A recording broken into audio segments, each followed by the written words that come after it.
Señor te bendiga, hermano. Dios te pague.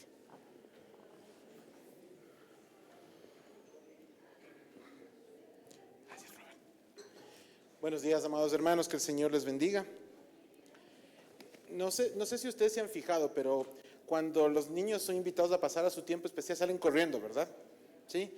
Cuidado y se atrasan. Nosotros deberíamos de hacer lo mismo también, ¿verdad? Nosotros también deberíamos venir corriendo a la iglesia, porque venimos a escuchar la palabra de Dios, porque venimos a tener coinonía con los hermanos.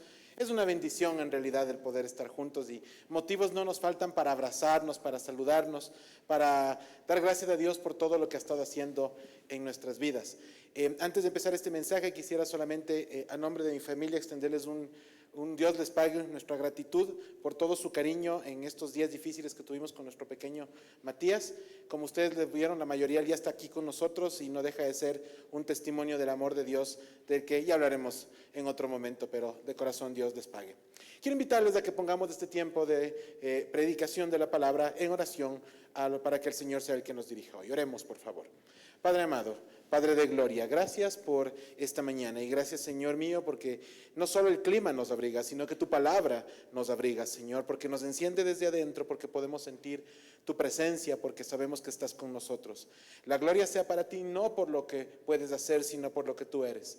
Gracias, Padre amado, por cada uno de estos hermanos, por la palabra que hoy nos permites ver con gozo y con libertad, y gracias por permitirnos descansar en ti. En el nombre del Señor Jesucristo ponemos a tus pies este tiempo. Amén y amén. Hay un refrán que palabras más, palabras menos dice que uno no puede amar lo que no conoce. ¿Sí? Y es cierto, ¿no es cierto? Yo no puedo decir que amo a algo o a alguien que no conozco. Por eso, en las últimas semanas, ustedes han sido testigos y hemos participado todos de un ciclo de prédicas sustentadas en el Evangelio de Lucas que tienen un objetivo fundamental: que podamos enamorarnos más del Señor, que podamos conocer más de Él, que podamos entender mejor, que el ejemplo de Cristo llene nuestras vidas y que sea eso lo que nos motive, ese combustible que nos alimente para seguir adelante en nuestra vida como creyentes.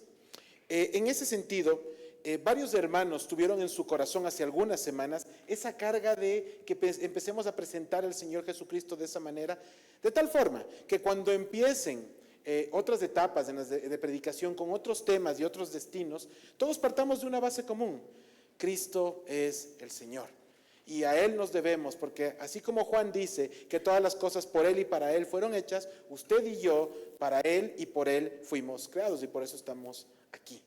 Así que ese ha sido el sentido en realidad de avanzar en todo esto. Ahora bien, Lucas es el eje por donde hemos pasado, pero nos hemos apoyado también en otras porciones bíblicas de otros evangelios para poder aclarar algunas cosas, ¿verdad? Que también han sido necesarias e importantes. Los evangelios nos permiten ver a un Señor Jesucristo vivo desde su nacimiento, pasando por su niñez, llegando a una edad madura en donde desarrolla su ministerio, y ese ministerio trasciende a lo largo del tiempo. Y entonces la historia se parte en dos con el Señor Jesucristo: antes de Él y después de Él. Esa es la trascendencia no solo universal, sino cósmica de la presencia del Señor entre nosotros. En estas primeras semanas del año 2025, cuyo segundo mes empezó el día de ayer, hemos visto eventos, ¿sí?, que precedieron el inicio del ministerio del Señor Jesucristo. Fundamentalmente dos, ¿no es cierto? El bautismo, ¿sí?, y también la tentación que vimos la semana anterior del Señor Jesucristo. Quisiera quedarme por un momento justamente con lo segundo, ¿verdad? El tema de la tentación, sobre lo cual he estado meditando, les digo, hermanos, durante estos días, para transmitirles algo que creo que es importante quedarnos sobre esta etapa de la vida del Señor. Antes de que Él empiece todo ese ministerio público, el Espíritu le lleva al Señor al desierto y es tentado ahí por 40 días. 40 días en los que no come, no bebe, está en un clima adverso, ¿sí? Una situación de desgaste importante. ¿Para qué? Para tomar ese tiempo para buscar intimidad con su Padre, y que de esa manera sea fortalecido su espíritu para enfrentar el ministerio que había de venir. ¿Sí? Recuerden ustedes que Jesús era 100% Dios y 100% hombre. Todos sabemos que el ejemplo que nosotros tenemos que seguir para vivir es el de Cristo, ¿verdad? Todos estamos claros en eso, en que Él es el norte y Él es el ejemplo. Eso está bien. Si eso es así, significa que el ministerio del Señor Jesucristo ha de ser también el ejemplo del ministerio para nosotros. En cada cosa que hagamos y que Él nos llame a hacer, porque tiene diferentes matices, el ejemplo debe ser el de entrega, el de amor, el de Cristo. ¿Sí? Muy bien, todos estamos de acuerdo hasta ahí, ¿verdad? Perfecto. Si el Señor Jesucristo inicia su periodo previo al ministerio con un tiempo de intimidad con Dios, de 40 días en el desierto, en esas condiciones que ya hemos mencionado, ¿cómo pretendemos nosotros desarrollar un ministerio si no tenemos una vida devocional con el Señor? Si no tenemos un tiempo de estudio diario de la palabra, si es que nuestro tiempo con Dios se limita a 30 segundos de oración antes de un alimento, y eso si es que lo hacemos. ¿Cómo pretendemos enfrentar al mundo de la mano del Señor con algo tan chiquito cuando Él nos dio un ejemplo de una preparación realmente importante para enfrentar el ministerio? Y con esto no quiero decirles que tenemos que irnos al desierto 40 días y 40 noches, no es el caso, ¿sí? Pero el ejemplo del Señor sí es que tenemos que estar en intimidad con el Padre, en comunión con Él, para poder desarrollar lo que el Señor nos ha llamado a hacer.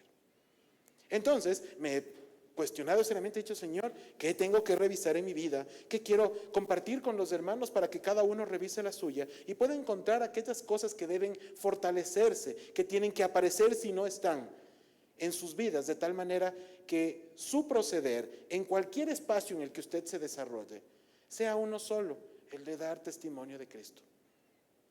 Y cuando se trata de la iglesia y el servicio al que todos estamos llamados a hacer, con más razón. Ahora sí, venimos y alabamos porque estamos siendo ministrados por el Señor en comunión con Él. Eso es lo importante. El día de ayer tuve el privilegio de poder compartir unos minutitos con el Ministerio de Alabanza y oraba en gratitud con ellos y por ellos, porque es justamente eso lo que debemos de hacer con todos los ministerios, estar todos juntos y unánimes para glorificar al Señor. Quiero invitarles entonces, hermanos, a que meditemos en la porción bíblica del día de hoy a la luz de lo que debe ser nuestra vida diaria, no solamente el domingo. Es una dicha verles a todos ustedes el día domingo, abrazarnos y alabar juntos al Señor. Pero es importantísimo también que los tiempos que cada uno tiene con el Señor individualmente sean estructurados, fuertes, intensos en la palabra cada día, porque eso marcará la diferencia en sus vidas y en la mía también. Les invito a que lo hagamos de esa forma. Ahora bien, sabemos nosotros que la estatura de Cristo es inalcanzable, eso está claro, pero eso no significa que no debamos poner cada detalle a los pies del Señor para entenderlo con claridad. Les invito a que por favor abramos nuestras Biblias en el Evangelio de Lucas capítulo 4, en donde vamos a dar lectura a los versículos comprendidos entre el 14 y el 30. Es una porción un poquito larga, ¿sí?, de muchísima riqueza, que vamos a desmenuzar brevemente el día de hoy. Por favor, les invito a que conforme la encuentran se pongan de pie. Vamos a leerla en reverencia a la palabra del Señor, puestos de pie y con los corazones expectantes de lo que Él tiene que decirnos del día de hoy. Evangelio de Lucas, capítulo 4, versículos 14 al 30. Y Jesús volvió en el poder del Espíritu a Galilea y se difundió su fama por toda la tierra de alrededor. Y enseñaba en las sinagogas de ellos y era glorificado por todos. Vino a Nazaret, donde se había criado, y en el día de reposo entró en la sinagoga conforme a su costumbre y se levantó a leer. Y se le dio el libro del profeta Isaías, y habiendo abierto el libro, halló el lugar donde estaba escrito: El Espíritu del Señor está sobre mí, por cuanto me ha ungido para dar buenas nuevas a los pobres, me ha enviado a sanar a los quebrantados de corazón, a pregonar la libertad a los cautivos y vista a los ciegos, a poner en libertad a los oprimidos, a predicar el año agradable del Señor.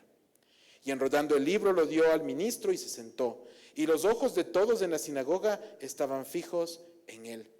Y comenzó a decirles: Hoy se ha cumplido esta escritura delante de vosotros. Y todos daban buen testimonio de él y estaban maravillados de las palabras de gracia que salían de su boca y decían: ¿No es este el hijo de José? Él les dijo: Sin duda me diréis este refrán: médico, cúrate a ti mismo. De tantas cosas que hemos oído que se han hecho en Capernaum, haz también aquí en tu tierra. Y añadió: De cierto os digo que ningún profeta es acepto en su propia tierra. Y en verdad os digo que muchas viudas había en Israel en los días de Elías, cuando el cielo fue cerrado por 3 años y 6 meses, y hubo una gran hambre en toda la tierra. Pero a ninguna de ellas fue enviado Elías, sino a una mujer viuda en Sarepta de Sidón. Y muchos leprosos había en Israel en el tiempo del profeta Eliseo, pero ninguno de ellos fue limpiado, sino Naamán el sirio. Al oír estas cosas, todos en la sinagoga se llenaron de ira y levantándose le echaron fuera de la ciudad y le llevaron hasta la cumbre del monte sobre el cual estaba edificada la ciudad de ellos para despeñarle. Mas él pasó por en medio de ellos y se fue. Amén. Tomen asiento, por favor. Y entonces vamos a entrar en materia. Debo confesarles, hermanos, que la preparación de este mensaje me hizo disfrutar como un niño en juguetería, ¿verdad?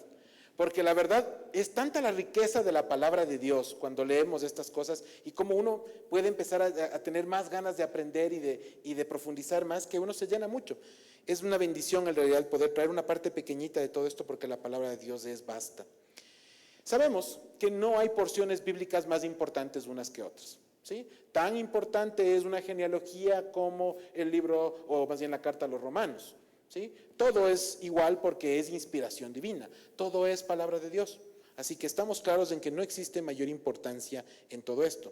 Sin embargo, por diversas circunstancias y momentos en nuestras vidas, parecería ser que el Señor nos abre el entendimiento y nos regala momentos de intimidad más plena en ciertas circunstancias sobre ciertas porciones de la palabra. Y entonces, la misma porción bíblica que hemos pasado una docena de veces, llegamos a la 13ª y tiene un nuevo sabor, podemos entender algo más, saborear algo que quizá antes no podíamos entender. Desde el bautismo y la tentación del Señor hasta este punto, observado de manera cronológica o histórica, transcurre aproximadamente un año de tiempo. ¿Sí? Ha pasado un año desde que vimos estos dos eventos a los que me refería al inicio del mensaje hasta llegar a este momento del tiempo. Y uno puede decir, y entonces, ¿y qué pasó en el resto de ese año, verdad? ¿Por qué no hemos conversado de esto? Conviene que entendamos cómo funciona el tema de los evangelios. Nos hemos aparentemente perdido casi 12 meses de narración bíblica. Eso no es verdad. La respuesta radica en realidad en que la mayoría de personas pensamos o creemos que los 4 evangelios narran exactamente los mismos eventos, visto desde el punto de diferentes personas, ¿sí? Eso es común pensarlo, pero eso no necesariamente es así. De hecho, no es de esa manera. Los evangelios tienen cosas en común, sí es cierto, hay algunas enseñanzas o situaciones específicas de la vida del Señor Jesucristo que están narrados en diferentes evangelios en más de una ocasión. Sin embargo, el primer año del ministerio del Señor Jesucristo, propiamente dicho, está escrito y descrito solamente en un evangelio, que es el Evangelio de Juan. ¿Sí? En los otros 3 evangelios no se menciona nada sobre esta primera parte del ministerio del Señor Jesucristo. ¿Sí? Si nosotros nos ponemos detallistas y leemos y profundizamos, nos vamos a dar cuenta que los primeros capítulos del Evangelio de Juan, ¿sí? Desde el 2 en adelante en realidad, van a narrarnos en algunas partes cosas que no están para nada en el resto de los otros evangelios. ¿Sí? Y esto es rico, esto es bonito porque todo tiene una razón de ser específica y la verdad vale la pena tenerlo muy, muy claro. El día de ayer justamente conversaba con uno de los hermanos de la iglesia sobre esto y sacamos un material bonito del internet en donde está descrito justamente cada parte de la vida del Señor Jesucristo con porciones bíblicas y en qué evangelio o evangelios los podemos encontrar. Si alguno de ustedes tiene interés, les podemos compartir con muchísimo gusto. Este primer año del ministerio del Señor Jesús está narrado, como decía, exclusivamente en el Evangelio de Juan. Como que otras porciones, como por ejemplo el llamado a Pedro, a Andrés, a Natanael, a Felipe, todo eso está solamente en el Evangelio de Juan. Así como la primera parte de la obra del ministerio del Señor Jesucristo, que en buena parte se lleva en Jerusalén, no en Galilea como lo que estamos viendo ahora. ¿Sí? Se estaba llevando a cabo en Jerusalén, en ciudades como Caná. ¿Se acuerdan ustedes de las bodas de Caná? Por ejemplo, eso estaba para ese lado. Estaba también en cierta parte de la provincia de Galilea, pero no en Nazaret precisamente. En Betania, a las orillas del río Jordán, y como les había dicho, Jerusalén propiamente dicha. ¿Cómo sabemos el tema de Jerusalén propiamente dicho? Eso es sencillo si nos ponemos a pensar detalles como la conversación que Jesús tiene con Nicodemo. ¿Dónde tiene lugar esta conversación? Esto tiene lugar en el templo, y el templo está en Jerusalén. ¿Sí? No es en una sinagoga, es en el templo, el lugar donde se encuentra con él, ese célebre encuentro en donde se habla del volver a nacer. Ahora quisiera que hagamos una puntualización, algo de esto lo conversamos en clases de escuela dominical hace un momento, por otra razón, pero conviene que lo tratemos ahora. Cuando nosotros vemos la narración bíblica, se nos habla del templo, se nos habla de sinagogas y también tendemos a pensar que estamos hablando de lo mismo, cuando no es así. El templo, como lo acabo de mencionar hace un instante, era un lugar específico, el lugar donde se entregaba el culto a Dios como tal, las ofrendas, los sacrificios, donde está el lugar santo, el lugar santísimo, y todo esto que vemos en el Antiguo Testamento está en el templo en Jerusalén. Y templo hay uno solo. Pero, como ustedes saben, en la última parte del Antiguo Testamento, cuando se habla de la dispersión, ¿sí?, los judíos fueron dispersos por diferentes lugares. Tan así que cuando llegamos a los tiempos del Señor Jesucristo, se estima que la población judía de varones era de aproximadamente 6 millones de personas, de los cuales 1 millón estaba en Jerusalén y 5 millones estaban dispersos. Y entonces las comunicaciones y el tema de moverse en ese tiempo era mucho más complicado que en nuestros tiempos actuales. Por lo tanto, pues había que buscar maneras en las que pueda enseñarse la palabra, pueda predicarse, estudiarse la palabra en conjunto. Para eso se crearon las sinagogas, que son espacios locales en donde básicamente se enseñaba la palabra de Dios. La Torá en ese tiempo, ¿verdad? De manera más clara, la ley. Eso es lo que se estudiaba en estos espacios, la ley y los profetas. Entonces, pues ya vamos ubicándonos, ¿verdad? Por eso podemos entender con facilidad dónde estaba Jesús cuando habló con Nicodemo, y también podemos aterrizar en la porción bíblica del día de hoy, en donde se nos dice que Jesús iba a las sinagogas. Entonces, evidentemente ya no estaba en Jerusalén, sino en algunas de las localidades propias de la dispersión. ¿Sí? Es importante que tengamos claro en dónde estaba el Señor y qué es lo que tenía ahí. Aquí hay un dato no menos importante. En su infinita misericordia y amor, Dios mueve al imperio romano, un imperio pagano, y se sirve de él para que no el cristianismo, sino el judaísmo en ese momento, sea una religión tolerada. ¿Sí? ¿Y por qué les digo que era tolerada? Porque el templo seguía ahí. Ustedes saben que el templo en los tiempos de Jesús estaba ahí como tal. ¿Sí? Ya había sacerdotes, había el culto, lo usual. ¿Sí? Se permitieron poner sinagogas a lo largo del imperio también, cosa que no pasaba con todas las religiones o credos de aquel tiempo. Esto definitivamente es algo que Dios había previsto, no para gloria del judaísmo, sino como espacios en donde primero el Señor Jesucristo exponía la palabra y luego hombres de fe como Pablo desarrolla su ministerio de la misma manera. Recuerden que Pablo llegaba a las ciudades o localidades donde hacía sus viajes misioneros y el primer lugar donde usualmente llegaba a predicar eran las sinagogas. ¿Sí? Espacios en donde empezaban a prodigarse el evangelio de esa forma, ¿sí? Entre otras cosas interesantes que hemos hablado en otro momento. Puntualizar, las sinagogas no albergaban sacrificios ni nada de estas cosas, sino únicamente la exposición de la palabra, de la ley. En este contexto, versículos 14 y 15 del capítulo 4 de Lucas, y Jesús volvió en el poder del Espíritu a Galilea y se difundió su fama por toda la tierra de alrededor y enseñaba en las sinagogas de ellos y era glorificado por todos. Fijémonos en un detalle importante. Este versículo 14 empieza de manera similar al versículo 1 del mismo capítulo 14. Nos dice, el versículo 1 del capítulo 14 decía, Jesús lleno del Espíritu Santo volvió al Jordán y fue llevado en el Espíritu al desierto, ¿sí? O por el Espíritu al desierto. Ese Espíritu que le llevó al desierto es el mismo Espíritu que le lleva a Galilea ahora. ¿Sí? Solamente que aquí ya se nos habla del Espíritu Santo, ¿no es cierto? ¿Sí? Este Espíritu, o vamos a hablar ya del Espíritu Santo como tal, porque hay que ponerle nombre y apellido a esto, y es quien lleva al Señor para la obra, ¿no es cierto? Y en este caso, si bien no les lleva al desierto, los lleva a Galilea para que haga una exposición importantísima y crucial dentro del ministerio que él tenía que llevar adelante. Y vamos a ver que hay dos razones importantes para poder puntualizar esto, las vamos a ver en un segundo más. Llegó entonces el momento de volver, después de estar en Jerusalén y demás, de regresar a la ciudad de Nazaret, que es la ciudad donde él creció, donde él se desenvolvió como persona. ¿Sí? Sabemos que él no era nazareno de nacimiento, eso está claro, pero sabemos también que sí estuvo la mayor parte de su vida ahí. Ahí creció y se educó junto a sus padres. Versículos del 16 al 20. Vino a Nazaret, donde se había criado, y el día de reposo entró a la sinagoga conforme a su costumbre y se levantó a leer. Y se le dio el libro del profeta Isaías, y habiendo abierto el libro, halló el lugar donde estaba escrito, el Espíritu del Señor está sobre mí, por cuanto me ha ungido para dar buenas nuevas a los pobres. Me ha enviado a sanar a los quebrantados de corazón, a pregonar libertad a los cautivos, a visitar a los ciegos, a poner en libertad a los oprimidos, a predicar el año agradable del Señor. Y enrollando el libro lo dio al ministro y se sentó, y los ojos de todos en la sinagoga estaban fijos en él.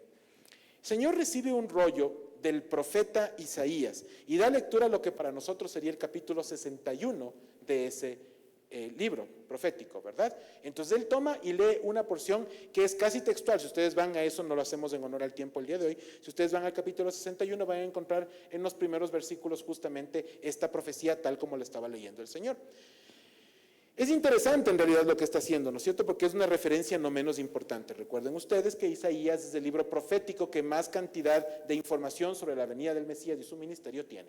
¿Sí? Entonces, así como en su momento estudiamos de Isaías para hablar de la venida del Señor al mundo en su nacimiento, ahora lo vemos ya en el ministerio como tal.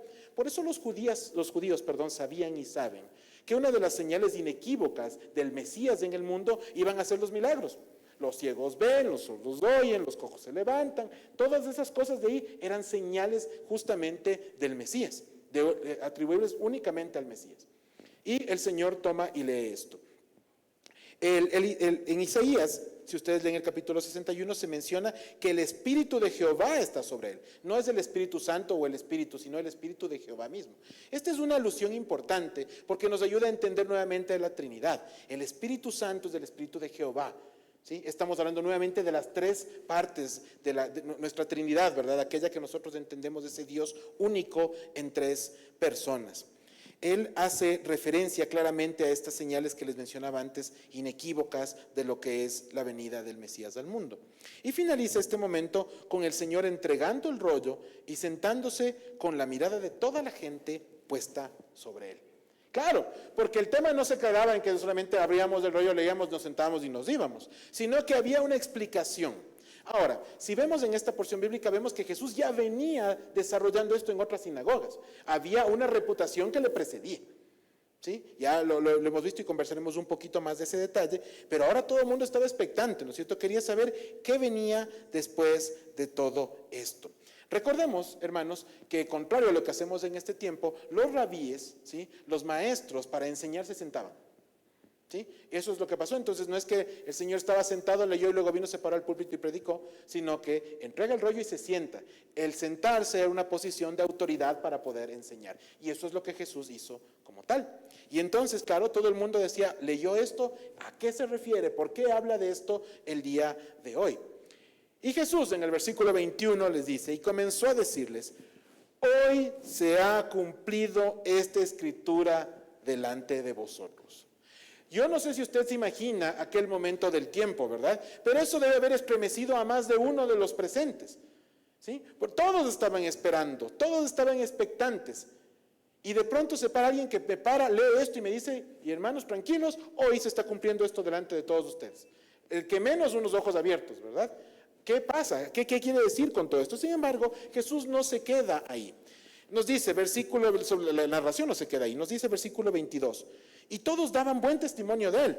Entonces empezó el rum rum, ¿no es cierto? Oye, ¿y este quién es? No, no es el hijo de... Claro, sí.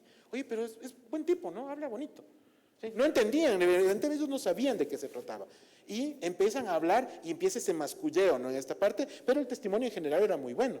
Y estaban maravillados, dice el versículo 22, de las palabras de gracia que salían de su boca. Y entonces decían lo clásico, ¿no es este el hijo de José? Pero si le conocemos desde que era así. ¿De dónde acá sacó? ¿Dónde aprendió todas estas cosas? ¿Por qué habla con tanto denuedo, con tanta fluidez? Estas palabras de gracia nos llaman la atención. Y él les dijo, versículo 23, sin duda me diréis este refrán, médico, cúrate a ti mismo, de tantas cosas que hemos oído que se han hecho en Capernaum, haz también aquí en la tierra, porque ya habían oído, ya sabían que Jesús venía haciendo estas cosas en otros lados, y querían sentarse a ver hasta por curiosidad de qué se trataba la predicación y la obra de este hombre. ¿Sí? Estaban ahí para eso. Y Jesús añade en el versículo 24, de cierto os digo que ningún profeta es acepto en su propia tierra. Cosa que es tenaz, oigan, ¿sí? Les digo porque sí es complicado. No sé a ustedes, pero predicar la palabra es una bendición, el enseñar es lindo, es algo que realmente disfrutamos mucho, pero sin duda en donde más me cuesta poder hacerlo es con mi propia familia. De verdad, ¿sí? O sea, predicarles a mis padres o a mis hermanos o a mis primos, a mis tíos, ay, vaya que se ha hecho complicado. La verdad, sí. Entonces uno regresa a ver esto y dice, nadie es profeta en su propia tierra, cierto es. De verdad, es complicado. Pero eso no significa que debemos desanimarnos, sino por el contrario, seguir orando por nuestros familiares, por nuestros cercanos, porque ellos tienen la misma necesidad que tenemos nosotros de Dios. Esto como paréntesis. Y entonces, les decía que esta afirmación contundente del versículo 21 estremece a la gente porque Jesús dio testimonio de sí mismo a los demás. Tremenda cosa en realidad. Sin embargo, a mí me llama la atención algo. Este temita puntual de aquí no es el que escandaliza a los judíos. No es. Todos oyen con atención, están expectantes, pero no vemos a nadie rasgarse las vestiduras, ni gritar, ni lanzar silicio, nada. Solo escuchan. Atentos, porque ¿qué va a pasar con todo esto? Sabían la reputación del Señor, pero nada más. No se emocionan como vemos al final del capítulo. Ya vamos a entender por qué. Todos estaban maravillados, estaban asombrados por este nuevo predicador, este nuevo maestro, por el denuedo y la autoridad abundantes que tenía en la instrucción y ministración de la palabra. Los nazarenos levantaban también un requerimiento que suena a reclamo, ¿no es cierto? En donde les dicen, sí, todo bien con lo que hablas, pero ya nos contaron que vienes haciendo cosas fantásticas por allá. ¿Por qué no las haces aquí? Queremos ver. ¿Sí? Pero sí se dan cuenta que suena más bien a reclamo, ¿no es cierto? Exigencia, porque sí, ya sabemos todo tu poder, hazlo, dale, queremos ver de qué se trata esto. Extraño el pueblo del Nazareno, ¿verdad? Sin embargo, este evento es canalizado para enseñar por primera vez el alcance universal del Evangelio, no en cuanto a quienes lo iban a simplemente escuchar, sino a aquellos que han sido elegidos, que iban mucho más allá del pueblo judío. ¿Sí? ¿Dónde vemos todo esto? Versículos del 25 al 27. Y en verdad os digo que muchas viudas había en Israel en los días de Elías, cuando el cielo fue cerrado por 3 años y 6 meses y hubo una gran hambre en toda la tierra. Pero a ninguna de ellas fue enviado Elías, sino a una mujer viuda en Sarepta de Sidón. Y muchos leprosos había en Israel en el tiempo del profeta Eliseo, pero ninguno de ellos fue limpiado, sino Naamán, el sirio. La primera parte, el versículos 25 y 26, tiene una referencia a Primera de Reyes 17, 8 al 24. Si usted lo puede anotar, lo puede revisar en casa tranquilamente, ¿sí? Y encontraremos ahí la narración de Elías y la viuda de Sarepta. ¿Sí? Ustedes ya vieron, ¿no es cierto? Jesús lo resume en 2 frases, pero es toda la historia de la viuda que ya no tenía que comer y que pues llega Elías y le da aposento y básicamente hace un milagro para que coma durante esos 3 años y 6 meses. ¿Sí? Una cosa fantástica. Puntualícese esto, que la gloria es del Señor, pero la viuda de Sarepta no era judía.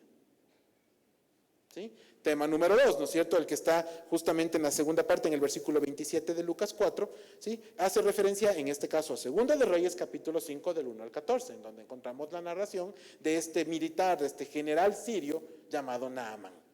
¿Sí? ¿Se acuerdan ustedes que llegó con la lepra? Porque le habían dicho que había un tal Eliseo, un profeta del Señor, y vino a buscar sanidad. ¿Qué le dijo? Ándate al río y métete 7 veces y vuelve a salir.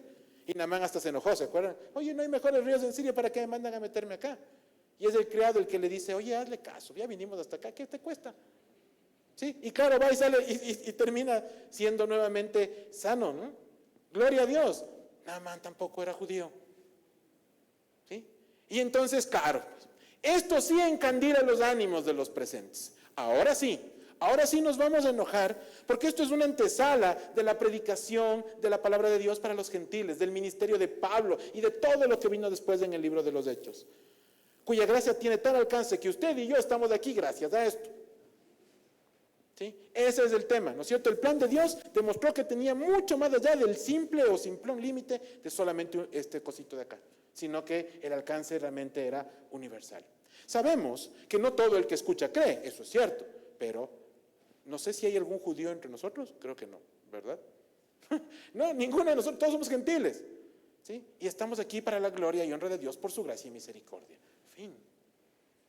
¿Sí? Y entonces, claro, el público presente, entre los que con certeza estaban escribas, fariseos, saduceos, maestros de la ley, etcétera, puso el grito en el cielo, como diríamos coloquialmente. ¿Sí? Y la cosa se puso feísima, no porque Jesús diese cumplimiento, hablar del cumplimiento de esa profecía en su vida, ¿sí? Que eso era motivo de curiosidad porque lo que ya venía haciendo, sino por lo que les dijo. Resulta que ellos, que consideraban ser el único pueblo escogido de Dios para hacer sus cosas, no lo eran, sino que había el alcance de Dios y su gracia y su misericordia para otra gente que no venía directamente del linaje de Abraham, o al menos no que se pueda rastrear en ese tiempo, mucho menos ahora. Sí, les digo esto porque ahí Solo como paréntesis, ¿no es cierto? Ustedes han oído los apellidos que vienen de nombres de animales, ¿no? Vaca, león, etcétera, ¿sí? Solo como dato, ¿sí? Los judíos que fueron perseguidos por los nazis en la parte mediana, mitad del siglo pasado, 1935 a 1942, por los nazis, ¿sí? Cuando salieron para ocultarse, cambiaron sus apellidos para no seguir siendo perseguidos, porque no sabían hasta dónde iba a llevar Hitler. Muchos de ellos, cuando llegaron a la parte de habla hispana, cambiaron sus apellidos por los de nombres de animales. ¿Sí? Por lo tanto, la historia nos dice que probablemente por ahí si hay algún león, si hay algún vaca, si hay algún toro por aquí, puede que su linaje venga de ese lado. ¿Sí? Solo como dato para que lo tengan. Esto no dice la Biblia, esto lo dice la historia. ¿Sí? Pero es interesante verlo, ¿verdad? Como tal, quién sabe. Pero no importa en realidad el linaje, porque lo que a nosotros nos hace diferentes es la gracia y la misericordia de Dios. Y esa gracia no entiende de apellidos, no entiende de etnias, no entiende de ninguna cosa que nosotros podamos ver con estos ojos o escuchar con estos oídos, sino de la forma milagrosa y poderosa en la que Dios obra. ¿Sí? Entonces, la verdad, yo regreso a ver esto y digo, Señor, gracias. A mí en realidad, leer esto me da un alivio. A los judíos no les hizo ningún tipo de alivio, en realidad, escuchar nada de esto. ¿Sí? Porque se encontraron confrontados con su condición. Con una condición que pensadores cristianos de este tiempo han definido como hipermetropía. Hipermetropía, sí, ¿no es cierto? Sí, es la palabra, ¿verdad? Acá Siegfried sabe de este tema, por eso le regreso a ver a él. Hipermetropía espiritual. ¿Qué es la hipermetropía? Me corriges, por favor, si digo alguna locura. Básicamente es ver bien de lejos, pero mal de cerca. ¿Sí? Maravilla, estoy en lo correcto. Entonces, ¿por qué hablamos de hipermetropía espiritual? Porque resulta que los judíos de ese tiempo les resultaba facilito ver el pecado en los que estaban afuera, pero para adentro nada. Nada, aquí todo bien, yo santo, solo yo, o solo nosotros. El resto son una sarta de pecadores que merece la paila. ¿Sí? Eso es lo que pensaban, ¿sí? Porque listo, nosotros los judíos somos los chéveres y el resto que se muere. ¿Sí? Vistos por debajo del hombro, ¿no? En serio, totalmente por debajo del hombro. Así era la forma en la que los judíos manejaban sus cosas con los gentiles. Llamativo, pero cierto. ¿Saben cuál es el problema de la hipermetropía espiritual? Que es una enfermedad que se volvió contagiosa, porque en el mundo actual todavía encontramos esa enfermedad. Y a veces pasa dentro de nuestras iglesias. ¿Sí? Y entonces por ahí empezamos a sentirnos más santos que el vecino. Amigos míos, no. De verdad que no. ¿Sí? Todos somos pecadores, y es verdad, todos lo somos. ¿Sí? Y en realidad si nos ponemos a hacer una lista, yo pierdo, seguro voy a perder. ¿Sí? Porque lucho contra mi carne exactamente igual que como luchan todos ustedes, tenemos la misma lucha, somos compañeros de armas, amigos míos. Y estamos aquí para sostenernos en oración los unos a los otros, para alentarnos, para exhortarnos, para animarnos. Porque esta situación es así. No dejemos que la hipermetropía espiritual se nos meta en nuestros corazones. Veamos con misericordia y con gracia a los hermanos y hermanas que pasan por diferentes situaciones iguales a las que pasamos nosotros.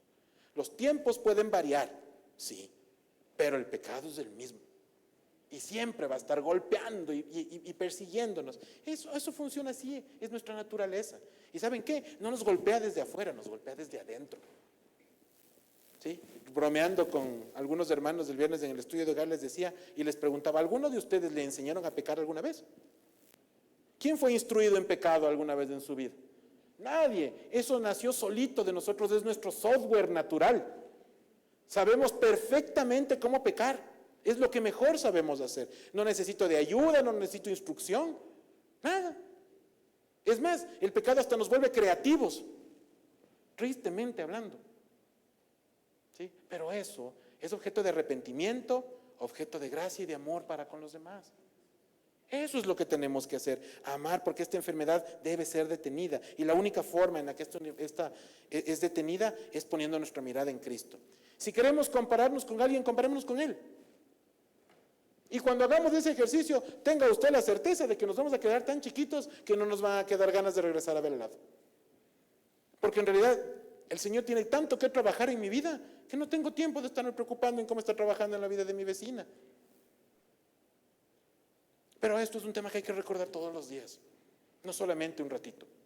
Le pido que lo anote, que lo medite, que pensemos en lo que el Señor estaba haciendo también en este momento. Ese Espíritu Santo que les llevó al Señor Jesucristo al desierto, que les llevó a Galilea, que les llevó a seguirse adelante en su ministerio. Es el mismo Espíritu que nos ha convencido a nosotros de pecado, de justicia y de juicio.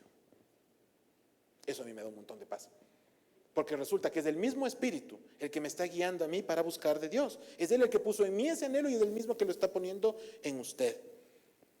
¿Sí? Y entonces, ese mismo Espíritu en esta narración es el que le guía al Señor. Y ya cuando le iban a despeñar, no nos dice que el Señor forcejeó, luchó, peleó, gritó, nada. Se dio la vuelta, pasó entre ellos y se fue.